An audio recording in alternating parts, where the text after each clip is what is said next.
Gente, que alegria estar com vocês nessa noite. Muito bom a gente estar aqui. A gente sabe que o Senhor tem o tempo perfeito dele para todas as coisas. E Ele preparou esse tempo para a gente estar junto com um propósito que é maior do que qualquer um de nós. Às vezes você pode pensar aqui que você veio atraído por qualquer outra coisa. Ou talvez eu também pense que eu vim aqui só para atender um convite. Não, a gente está reunido aqui porque o Senhor tem um propósito na minha vida, na vida de cada um de vocês. E enquanto Ele trabalha aí, Ele também trabalha aqui. A gente está todo mundo no mesmo barco, perseguindo esse Deus lindo que pode todas as coisas, né? Então, que bom que você veio. Se você é de outra igreja, leve o nosso abraço ao seu pastor. E que hoje o Senhor nos deleite com a sua bendita palavra, nos ensine e nos firme os pés no caminho que a gente deve andar. Amém? Sem mais delongas, eu queria que você abrisse a sua Bíblia em João, capítulo 4. João, capítulo 4, é um texto muito conhecido de todos nós falamos muito desse texto. É uma história que chamou atenção, principalmente um dos episódios mais assistidos de The Chosen. Como eles retrataram com tanta maestria esse capítulo da vida de Jesus. E nós vamos ler João, capítulo 4, a partir do verso 1, e eu vou usar a nova versão transformadora. A NVT é a linguagem da Bíblia que eu vou usar. Então, pode ser um pouquinho diferente da sua.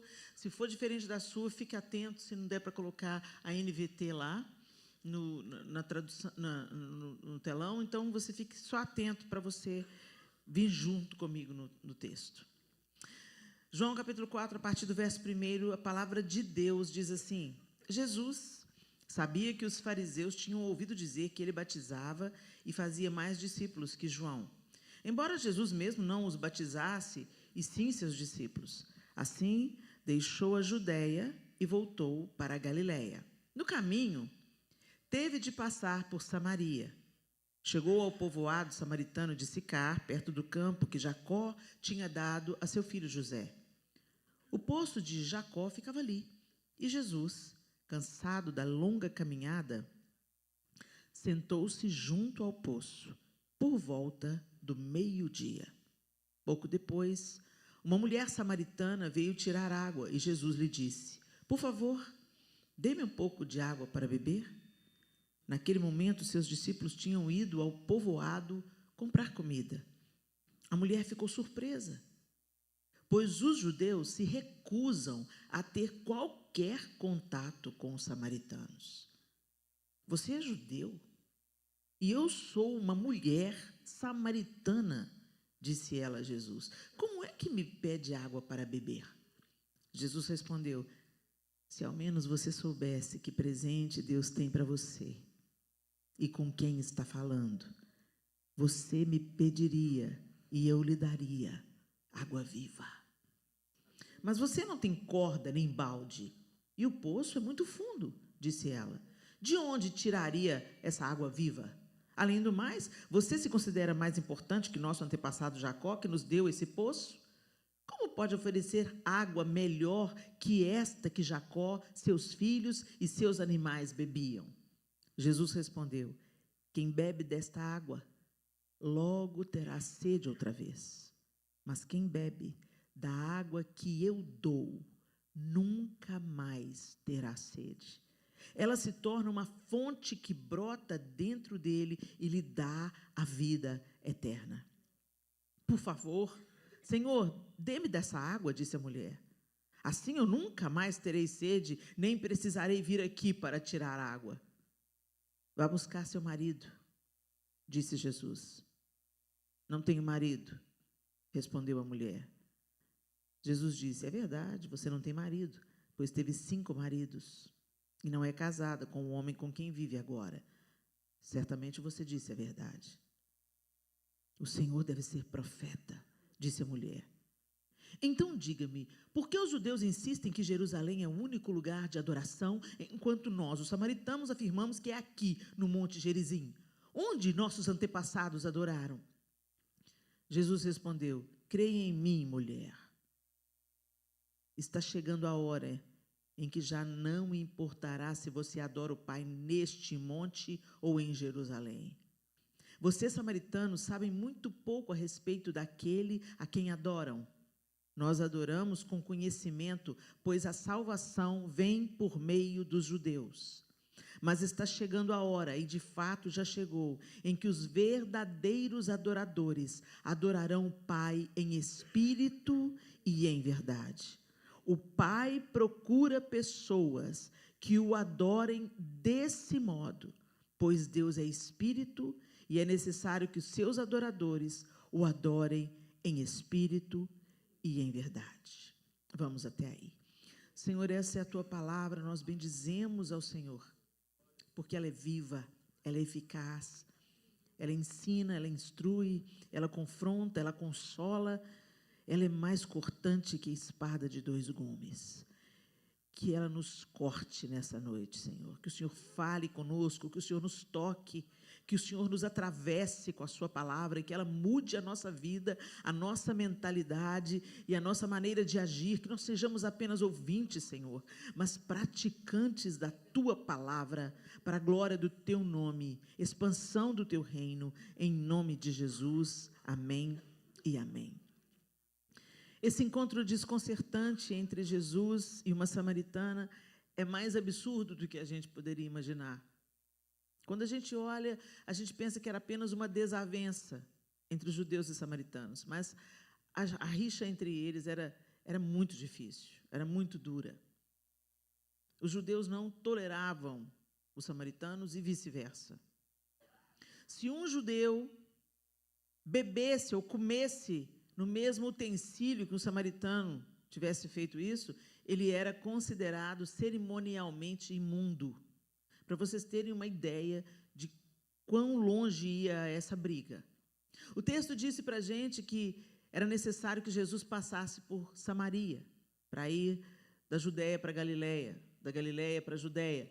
Mas a gente sabe que isso não é uma necessidade geográfica. Talvez fosse o caminho mais usado, mas não era uma necessidade estritamente geográfica. Jesus poderia passar por outro caminho. Mas acontece que Jesus estava sendo intencional nesse encontro com essa mulher. E a evidência disso é que os discípulos foram comprar comida. 12 para comprar comida para 13? Faz algum sentido? Jesus tinha que despachar aqueles 12 discípulos, porque se eles ficassem ali, eles iam atrapalhar essa conversa. Eles estavam pensando com a cabeça do judaísmo. Eles não conseguiam ver qualquer propósito. Tanto é quando você continua lendo o texto, lá embaixo fala que quando eles voltaram, estranharam que ele estivesse falando com uma mulher samaritana. Você imagina a boca aberta do Pedro se ele ia ficar calado vendo Jesus conversando com uma samaritana. Não ia mesmo. Então Jesus, para não ter problema, já falou assim, vamos comprar pão? Tá bom, Jesus, fica aí. Filipe, fica aí com o mestre. Não, vão. Pedro, fica com o mestre. Não, vão os 12. Jesus queria ficar sozinho com aquela mulher. E ela mal sabia, né? Veio para evitar as outras mulheres, muito provavelmente, porque nenhuma mulher ia ao poço ao meio-dia, o horário mais quente do dia. As mulheres iam ao poço nas primeiras horas do dia para pegar água o suficiente para todo o trabalho para o restante do dia. E certamente, se ela estava ao meio-dia, porque ela não queria encontrar com ninguém. E quando a gente vai ver na história dela, a gente entende porque ela não queria encontrar com ninguém. Porque tinha uma vida doida. Algumas pessoas acreditam o seguinte, que essa mulher estava morando com o 6º homem, não era casada com ele, mas tinha tido 5 maridos. Alguns estudiosos, alguns teólogos acreditam que não era por impureza sexual, mas era porque, provavelmente, ela falava pra caramba. Alguns acreditavam nisso. E nós temos evidências aqui, gente. Porque, gente, quando ele fala as coisas com ela, ele vai falando as coisas com ela, e ela já vai atravessando uma pergunta teológica na lata dele. Falando nisso aqui, eu vejo que o senhor é profeta. Já que o senhor é profeta, me explica, onde que é o lugar da adoração? Porque o seu povo fala que é lá em Jerusalém. O nosso povo fala que é aqui. Há uma característica bem diferente, porque para as mulheres não era concedido aprender sobre essas coisas. Então, vocês lembram que Jesus deu a moderação da lei do divórcio? Porque naquela época, gente, os caras estavam dando divórcio por qualquer coisa. Carta de divórcio. A mulher queimou o arroz, carta de divórcio. A mulher cozinha mal, carta de divórcio. A mulher engordou um pouquinho depois do casamento, carta de divórcio. Dava carta de divórcio. Jesus falou assim, não, vocês não vão dar carta de divórcio para qualquer coisa, não. Que negócio é esse? Que bagunça que é essa? Não, vocês vão dar carta de divórcio em caso de adultério, relações sexuais ilícitas. Não era... Jesus fez aquilo, falou assim, olha, Deus nunca teve plano do divórcio. O divórcio existe por causa da dureza do coração de vocês. Mas vocês não vão dar carta de divórcio por qualquer motivo também, não. Então, muito provavelmente, essa mulher era aquela mulher que fazia as perguntas, a mulher queria saber de tudo, a mulher que era muito atrevida, a mulher que era... Muito provavelmente, nenhum homem punha cabresto nela. Aí, os homens olhavam para ela e falavam, ah, minha filha, dá a linha, você conversa demais. Eu só quero uma mulher que cozinha bem e não me encha a paciência. E Jesus vem se encontrar com essa mulher. E, possivelmente, gente, essas características eram as características necessárias para Jesus levantar essa mulher como a primeira missionária em Samaria. Ela tinha que ter essas características. Então, a primeira coisa que eu quero te falar nessa noite, não despreza aquilo que você tem. Deus te formou com um propósito. E por mais difícil que a gente seja, às vezes a gente nasce já com um temperamento. Caráter não, caráter é formado, é construído, é ensinado, é treinado de acordo com o ambiente que você é educado. Mas a sua personalidade, ela vem junto. E Deus não erra. Então, às vezes, você se irrita com o seu jeito de fazer as coisas. Eu me irrito muito com a minha ira. Mas, para falar as coisas que eu tenho que falar, eu tenho que ter um temperamento um pouco colérico. Senão, eu não daria conta de falar. Só que tudo isso que eu tenho, Deus precisa de colocar sob o controle dele. Porque, senão, é estrago. Né? Então, o nosso temperamento, ele precisa ser controlado pelo Espírito Santo. Por isso que, quando Jesus entra na nossa vida, nós recebemos o selo do Espírito, a pessoa do Espírito, para que ele modere, ele controle, ele conduza o nosso espírito. O nosso espírito humano precisa de estar submetido ao Espírito Santo de Deus, para que a gente alcance, então, a fluidez em todo o nosso potencial. Deus não vai mudar a sua personalidade. Deus vai direcionar a sua personalidade para cumprir o propósito dele para você. Então, pare de rejeitar aquilo que Deus colocou em você. Muito bem. E aí eles começam a ter essa conversa e ele fala para essa mulher, quem beber dessa água tornará a ter sede. Mas quem beber da água que eu lhe der, nunca mais terá sede. Ele é a fonte da água da vida. E, gente, nós estamos vivendo um tempo muito desafiador. Porque esse tempo que nós estamos vivendo tem muitas características peculiares ao nosso tempo, as facilidades que nós temos, a tecnologia e uma série de outras coisas. Então, nós vivemos num tempo que nós somos extremamente egoístas, mesmo sem a gente se aperceber disso. A gente tem uma vida muito autocentrada. E o Evangelho é compartilhar. Porque Deus amou o mundo de tal maneira, Ele deu o seu Filho unigênito. Porque Jesus nos amou de tal maneira, Ele deu a sua própria vida. Mas nós somos seguidores de Jesus Cristo, mas a gente quer só receber. É um paradoxo. E não tem nada a ver com o cristianismo. O cristianismo tem tudo a ver com compartilhar boas notícias, compartilhar boas novas, compartilhar a vida, compartilhar os nossos bens, compartilhar a nossa casa, compartilhar o nosso tempo, compartilhar os nossos dons, compartilhar. E Jesus nos mostrou isso, não nos ordenando fazer, fazendo. Ele se esvaziou da sua glória e habitou entre nós.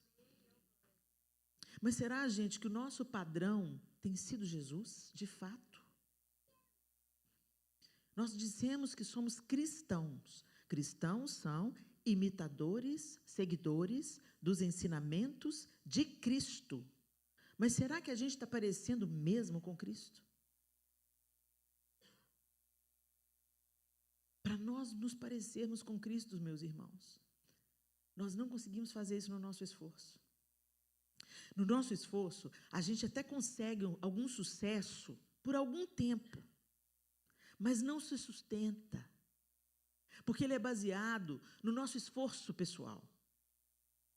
E aí, no nosso esforço, existe um certo grau de esforço pessoal, sim. Quando você lê a carta de Pedro, né, ele fala, esforçai-vos, né, buscai com diligência se parecer com Jesus. Mas não basta isso. Você se torna semelhante àquilo que você contempla. Você se torna semelhante àquilo que você adora. Aquilo que ocupa a centralidade dos seus afetos, das suas atenções e da sua devoção. Aí a gente olha para uma igreja que tem se tornado numerosa sobre a terra. O cristianismo é uma religião que cresce. Mas a gente vê poucos indivíduos dentro da igreja parecidos com Jesus Cristo, gente. E isso aponta para alguma... Peraí, tem alguma falha na Matrix. O que não está pegando? O que não está encaixando? Se a gente está frequentando a igreja, se a gente está cantando músicas cristãs, se a gente até dá um jeito na nossa aparência, né, não anda por aí vestida de pericrente, se a gente está fazendo alguma coisa, não é suficiente, gente. Não é suficiente. Isso é água de poço. A religião é água de poço. Você bebe, sacia sua sede por um tempo, mas daqui a pouco você está com uma nova sede, com uma nova necessidade. E aí você precisa de movimentar alguma coisa e criar alguma coisa nova na igreja para atrair mais gente. E é muito tentador nós sermos igreja no modelo de empresa. Mas não é essa a vontade de Deus. Quem faz a igreja crescer é o Espírito Santo. A gente vai trabalhar, a gente vai se dedicar, a gente vai se empenhar, mas quem faz? A gente vai ver ali no livro de Atos, a palavra continua sendo o nosso referencial máximo. E o Espírito ia eles acrescentando dia após dia aqueles que haveriam de ser salvos. Mas a gente vive num tempo de resultados. E aí, por causa de buscar resultados como cristãos, muitas vezes nós vamos atrás de poço. E a gente começa a fazer a nossa própria obra de santificação. Aí a gente muda por fora. Muda a roupa, muda o palavreado, passa a vir nos cultos de domingo, começa a usar o crentez fluente. Sangue de Jesus tem poder? Paz do Senhor, irmão. Misericórdia, está amarrado. Olha o manto. Foi uma glória. Gente, a gente é muito estranho, né? Para quem chega na igreja e nunca convive com crente, a gente tem um palavreado bem estranho. Imagina. Incendeia, Senhor, a sua noiva. Você já imagina uma noiva em chamas, assim? E Jesus riscando fósforo. Tem coisa que só a gente entende. Para um cara que não teve contato nenhum com o evangelho, a gente deve parecer bem estranho. Mas, enfim, Jesus está nesse encontro com essa mulher, falando assim, olha, não é importante o lugar que você vai adorar. Não é em Jerusalém, não é no Monte Gerizim. Está chegando a hora em que o Senhor está procurando os verdadeiros adoradores. E importa que você o adore em espírito e em verdade. Gente, e adorar envolve devoção extrema. Devoção. Você já ouviu falar a palavra devoto? Quem veio do catolicismo romano sabe disso. Eu vim do catolicismo romano. Então, a gente tem um santo de devoção. E quando você tem um santo de devoção, você tem toda uma prática, um ritual para demonstrar o seu amor, a sua obediência a esse santo de devoção. Pois é, o santo de devoção, o nosso santo de devoção é Jesus Cristo, o Senhor. Mas será que nós temos nos devotado a Ele? A vida de devoção, gente, é uma vida onde o ato, o objeto da nossa adoração, ele ocupa a centralidade dos nossos afetos, das nossas atenções. A gente fala que adora Jesus, gente, mas a gente não para nenhum momento durante o nosso dia para contemplá-lo através das Escrituras Sagradas.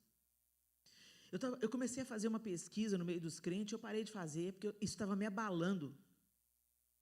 Eu pergunto para uma plateia como essa, e eu não vou perguntar hoje, não se preocupe.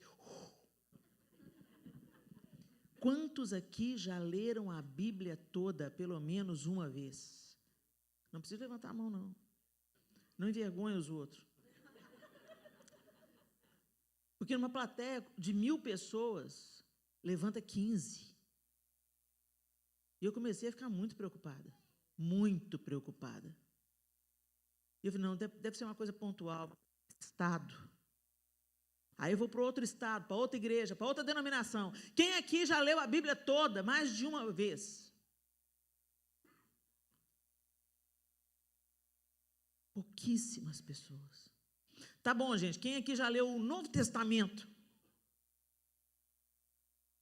Nem 30% da plateia levanta. Poxa, aí é para ficar preocupado. Porque se eu não leio as Escrituras Sagradas, eu não conheço Deus. Eu não tenho relacionamento com Ele. Porque para ter um relacionamento tem que ter um diálogo. Não tem relacionamento sem diálogo. Sim ou não? Se você casa com alguma pessoa, você namora com uma pessoa, você está fazendo a corte com alguma pessoa, a primeira coisa que acontece é conversa. Eu quero conversar, eu quero conhecer o fulano. Então eu marco um café, eu marco um almoço, eu sento com ele, eu puxo o papo, eu pergunto a vida dele, eu procuro saber tudo da vida dele. É ou não é? Por que a gente não faz a mesma coisa com Jesus? Tudo que você conhece sobre Deus não está na Bíblia? Você pode até não ter lido a Bíblia, mas alguém te contou a história que está na Bíblia. Mas você não lê a Bíblia. O meu povo perece porque falta conhecimento. A gente não conhece a Deus. Para ter um diálogo, eu falo e eu ouço. A parte que eu falo se chama oração. Não uma oração que quer apenas alguma coisa de Deus. Imagina se eu estou namorando com o João Lúcio e toda vez que eu chego perto dele é para pedir alguma coisa. Ele olhar para mim e falar assim, essa mulher só quer saber de sugar o meu sangue. Ela quer dar o golpe do baú. Eu não quero só saber, eu não quero só pedir para o João Lúcio. Eu quero conhecer o João Lúcio, quero saber como é que ele pensa, como é que ele sente. Porque se eu quero casar com ele, eu quero agradar a ele. Eu quero saber o que ele gosta. Quando eu conheci o João Lúcio, a gente não tinha muito contato. A gente se conheceu no aniversário de uma professora. Ele tinha estudado na escola em que eu tinha estudado, mas já tinha mudado de escola. Quando eu bati o olho nele, eu falei assim, nossa, esse menino é bonito. Quem é o de olho azul? É o João Lúcio. Ah, ele que é o famoso João Lúcio. Porque tínhamos amigos em comum. Mas a gente não tinha relacionamento. A gente não frequentava mais a mesma escola. Não frequentávamos a mesma igreja. Só amigos comuns. Aí fiquei sabendo que ele fazia teatro no colégio, que eu estudava. Eu nem sabia que tinha um grupo de teatro lá. Mas alguém, o João está fazendo. A peça que a Miriam está montando nas artes. Eu fui lá na professora de arte, Miriam, tem uma vaga para mim no teatro? E ela virou para mim e falou, não, está tudo preenchida. Aí eu e uma amiga minha que estava me dando uma forcinha. Ah, não, Miriam, arruma um papel para a gente. Ela falou, o que vocês duas estão querendo? Aí eu fui bem honesta, conheci o João Lúcio. Ela falou, não tem mais papel. Espera aí, era uma peça do... Como é que chama o cara? Era o Pagador de Promessas, do Dias Gomes. Aí, não tem uma beata? Transforma ela em 3. E o João fazia o papel do padre.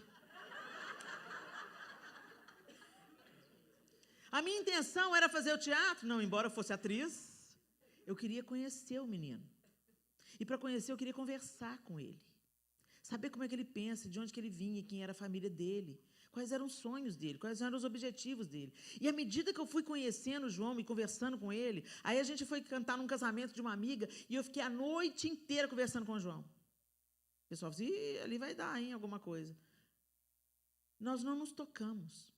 Conversamos, conversamos, conversamos e o interesse cresceu. Eu queria mais.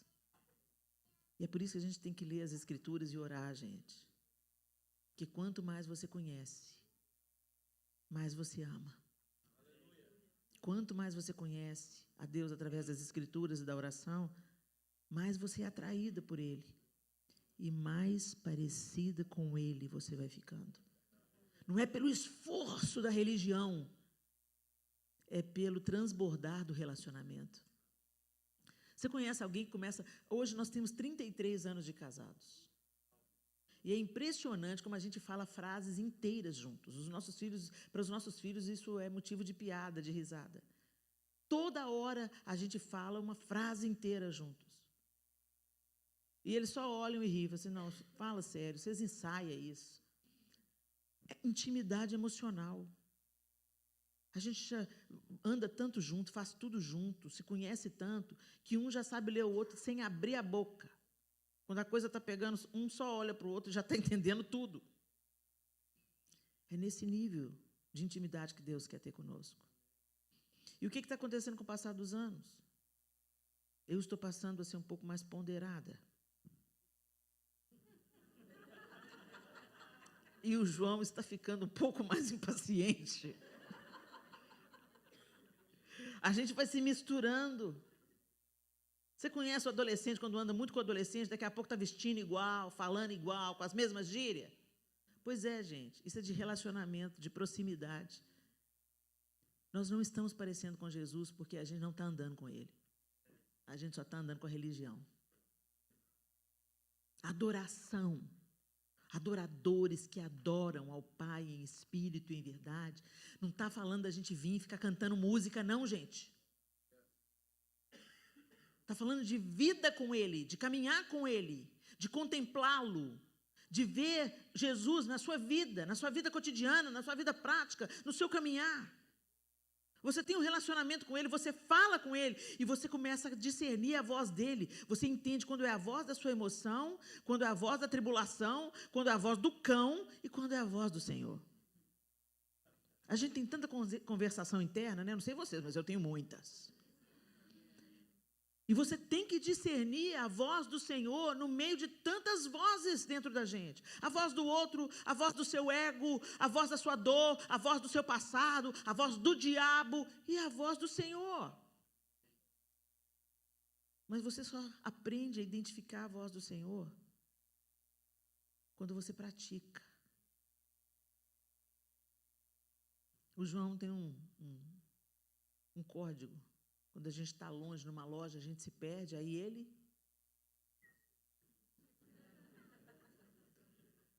Aí eu falo, aqui!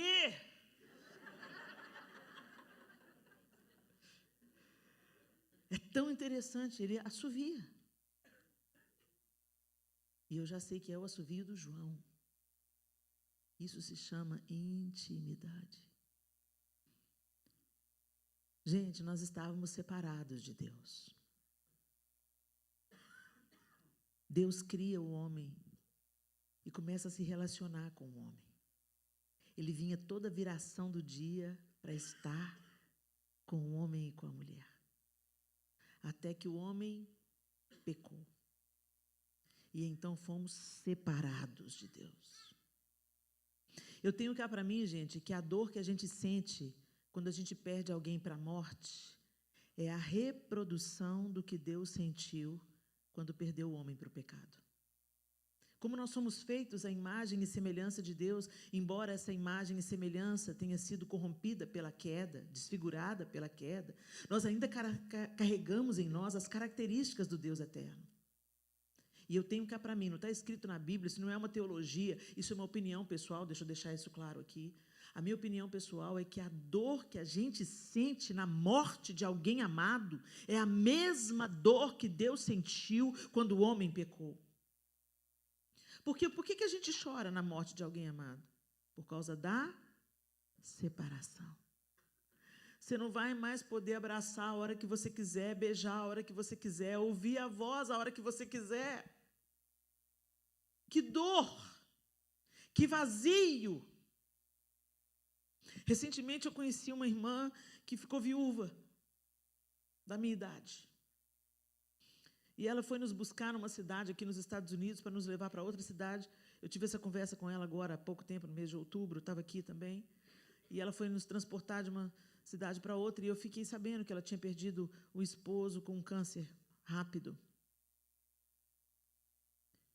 E ela veio conversando comigo, já tinha 2 anos que ele havia partido. Já faz 2 anos que ele faleceu. Morreu no Senhor, um homem santo, tem a esperança da salvação, do reencontro. Uma mulher cristã, esperançosa. Mas vivendo o luto como se ele tivesse acontecido há 1 mês atrás. E na fala dela, ela falou comigo assim, Helena, tem dias difíceis, tem dias alegres, a gente vai vivendo, Deus vai sustentando a gente. Mas tudo que eu queria, Helena, é apagar a memória que eu tenho.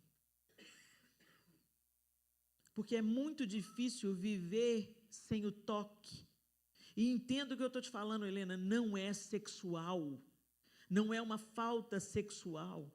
É a falta do toque, de encostar quando está na cama, de encostar quando está na cozinha, de pôr a mão no ombro dele, de sentir ele respirando perto de mim, dele me abraçando. Ele está tão dentro de mim que eu não consigo me desvencilhar da memória. Gente, é nesse nível que a gente tinha que estar amando a Deus. É nesse nível que a gente tinha que estar sentindo falta de Deus. E a gente tem que começar a caminhar para isso, meus irmãos. A gente tem que parar de beber água de poço. Porque a gente está sempre tendo sede de novo. Você vem um tempo na igreja, você faz umas coisas aqui na igreja, você serve na igreja, daqui a pouco vem uma sede, você quer fazer uma coisa nova, você quer mudar de ministério, você quer ir para outra igreja, você quer uma novidade na vida. Isso é poço. Isso é uma evidência de que você não está bebendo de Jesus. Você não está saciando a sua sede nele. Você está saciando, buscando saciar a sua sede nas coisas que você faz para ele. Não faz sentido. É poço. É religião. Não é relacionamento. A gente não lê a Bíblia. A Bíblia é a parte que Deus fala com a gente. Como é que a gente quer conhecer a voz do nosso amado, o caráter do nosso amado, ver como é que Deus age, como é que Deus pensa, se a gente só se relaciona com Deus através de terceiros? Jesus morre na cruz, o véu do templo se rompe de alto a baixo. Você tem livre acesso a Deus agora. Você não precisa de um sumo sacerdote, nem de sangue de bodes e de ovelhas para te representar, mas você não vai. Você continua se relacionando com Deus através de terceiros. Ô pastor, vem cá, põe a mão na minha cabeça e ora por mim. É uma bênção a gente ter um pastor para nos guiar, para orar por nós, para orar junto conosco. É maravilhoso a gente ser acolhido num pequeno grupo, numa célula, onde a gente vai poder rasgar o coração e ser cuidado. É maravilhoso a gente andar em família, mas entendendo quem é o Pai. Tendo relacionamento com o Pai. Se envolvendo com o Pai, conhecendo a voz do Pai, obedecendo ao Pai. Isso é uma vida de adoração, meus irmãos. Gente, a nossa vida de adoração está tão comprometida, e eu agora quero falar com a equipe de louvor, com todo o meu respeito, e com toda a igreja também, que a equipe de louvor nos dirige, mas todos nós também estamos na congregação cantando as mesmas canções. Gente, nós estamos com a nossa adoração com Deus tão comprometida que até as nossas canções, elas falam mais de nós mesmos do que da majestade de Deus. Eu estou falando isso, gente, com todo o temor do meu coração. Eu vim aqui para servir vocês. E não é uma característica de 1, 2 igrejas, não. Todas as igrejas em que eu entro em todas as igrejas, de denominações diferentes, presbiterianas renovadas, assembleanas. A única que me chamou até hoje foi a presbiteriana tradicional e a congregação cristã no Brasil. Nas outras eu já tive pelo menos uma experiência. Igrejas reformadas, igrejas pentecostais, igrejas renovadas, igrejas tradicionais. E eu tenho ficado muito preocupada. Porque as músicas são boas. As músicas são inspiradas pelo Senhor, pelo Espírito Santo, eu creio. Os artistas e os compositores cristãos estão compondo músicas lindas, mas a gente está cantando elas fora de hora. Tem músicas que são para ministrar a nossa alma. Oh, quantas vezes, gente, quantas vezes o bálsamo do Senhor veio sobre a minha vida ouvindo Ludmila Ferber. Quantas vezes eu estava a ponto de chutar o balde, aí eu vou lá. Aguenta firme, não desista, continue a lutar. As crises e as dores acontecem, mas chega uma hora onde elas têm seu fim. Se você não desistir, é para minha inspiração, para também permanecer fiel e firme. Eu tô contando contigo. Gente, é maravilhoso isso. Isso é bálsamo. Mas isso não é para ser cantado na hora do culto, não, gente. E a gente está tão perdidaço que, por exemplo, aquela música... Que a bênção se derrame até 1000. Isso é música para a gente abençoar um ao outro. E os crentes assim, que a bênção se derrame. Por que você está de mão erguida e olho fechado? É para você cantar para o seu irmão. Você está abençoando o seu irmão. Tua família e teus filhos e os filhos de teus filhos. A gente está tão perdido que a gente canta a música que está fazendo sucesso. E ainda fala, levante suas mãos. Mas a música não é de adoração, não é para fechar o olho, nem para levantar a mão, é para cantar para o irmão. E as músicas... Gente, o que é culto?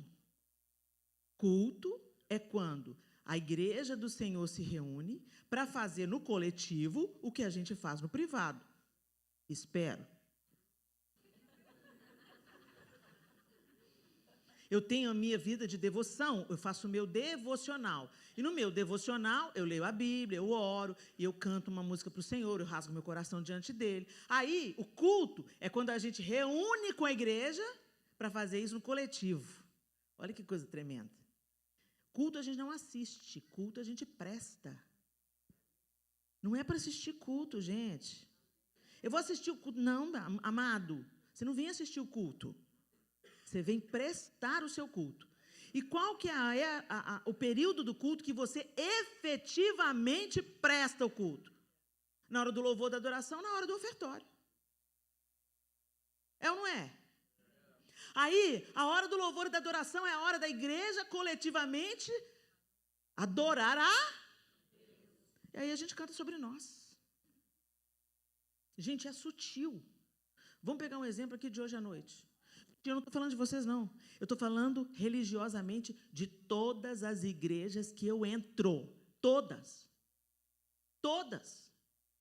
Por quê? São as músicas que estão sendo cantadas. E está tudo bem, as músicas são maravilhosas, mas vai ouvir no carro. Vai ouvir em casa. Deita lá no chão do seu quarto. É que a sarça pegou fogo e não se consumiu. Gente, presta atenção. Uma das músicas que a gente cantou hoje da Aline Barros aqui, linda. Me lembra? Jeová Jireh. Olha isso, mano. Me lembra a letra. Não, começa de novo. Não, começa. O fogo não me queima. Olha, gente, está falando sobre mim. O fogo não me queima. Nas águas não vou afundar. Pois estás comigo. Não estou sozinho. Eu estou guardado no esconderijo, pois estás comigo, não estou sozinho. Tudo bem? Temer porque se eu estou guardado por quem nunca perdeu batalha, seu nome é Jeová Jireh, irás prover de novo, eu creio em ti. Gente, essa música é linda. Ela é maravilhosa. Ela proclama que Deus é provedor. Ela proclama que Deus vai atravessar com a gente os vales. Mas ela está falando sobre mim. Vocês entenderam a sutileza? O diabo não vai roubar a adoração de Deus de uma maneira óbvia. Ele vai ser sutil. Ele vai pôr nossos olhos em nós mesmos. Gente, é sutil, mas está roubando a nossa adoração a Deus debaixo do nosso nariz. Ao único que é digno de receber a honra e a glória, a força e o poder,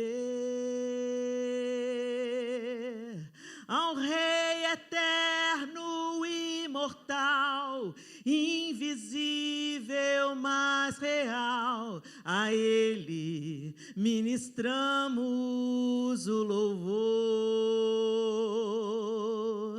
Coroamos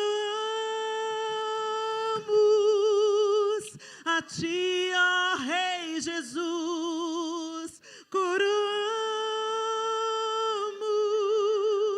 a Ti, ó Rei Jesus,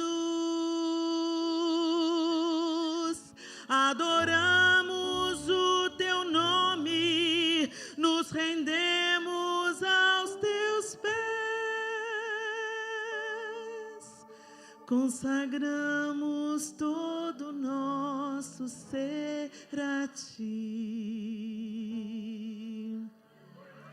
Ao Rei dos Reis consagro tudo o que sou, de gratos louvores transborda o meu coração. A minha vida eu entrego nas Tuas mãos, meu Senhor, pra Te exaltar com todo o meu amor. Eu Te louvarei conforme a Tua justiça e cantarei louvores, pois Tu és altíssimo. Celebrarei a Ti, ó Deus, com meu viver. Cantarei e contarei as Tuas obras, pois por Tuas mãos foram criados terra, céu e mar e todo ser que neles há. Toda a terra celebra a Ti com cânticos de júbilo, pois Tu és o Deus Criador. A honra, a glória, a força e o poder ao Rei Jesus e o louvor ao Rei Jesus. A honra, a glória, Agora a a força e o poder ao Rei Jesus e o louvor ao Rei Jesus.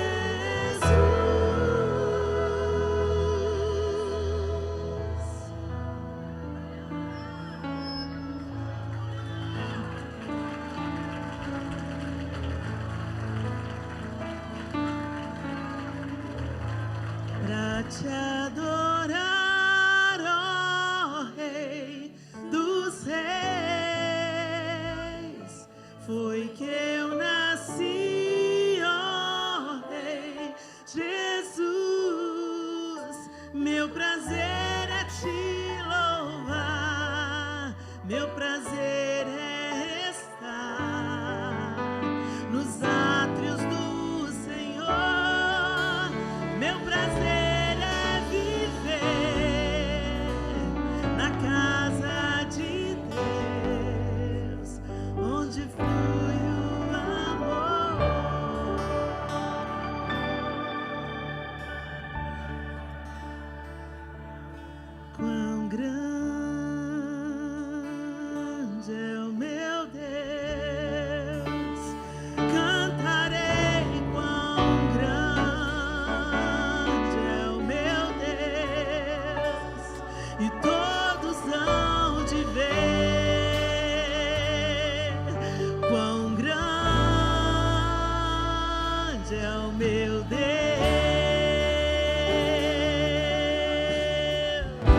preciso falar nada para vocês.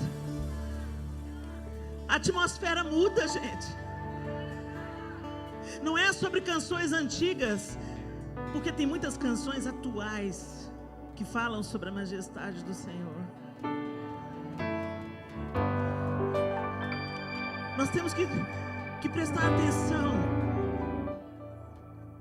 e perguntar para o Senhor, equipe de louvor, pergunta para o Senhor o que o Senhor quer ouvir da gente, Jesus. Como que nós podemos levantar o Seu nome bem alto? Louvor e adoração é sobre Ele, não é sobre nós. Vão ter uns momentos especiais, uma ministração especial. Às vezes o pastor está orando, pessoas estão vindo ao altar, pessoas feridas. Aí sim, aí vai caber uma música para a gente falar que nós carregamos a marca da promessa, que o Senhor vai nos levantar. Você vai poder cantar: recebe a cura. E é maravilhoso, e Deus vai fazer coisas lindas. Mas o culto é para Deus. O culto é para Deus. Nós precisamos, gente, retomar essa prática de ter aquela atenção, sabe? Aquela atenção, Senhor, o que o Senhor quer ouvir da gente? Aquela atenção, eu vou preparar uma oferta, eu não vou pegar qualquer coisa, eu não vou dar para Deus o meu resto. E não é sobre homens, não é sobre impressionar pessoas, é sobre ser grato por aquilo que Deus tem dado a você e ser fiel.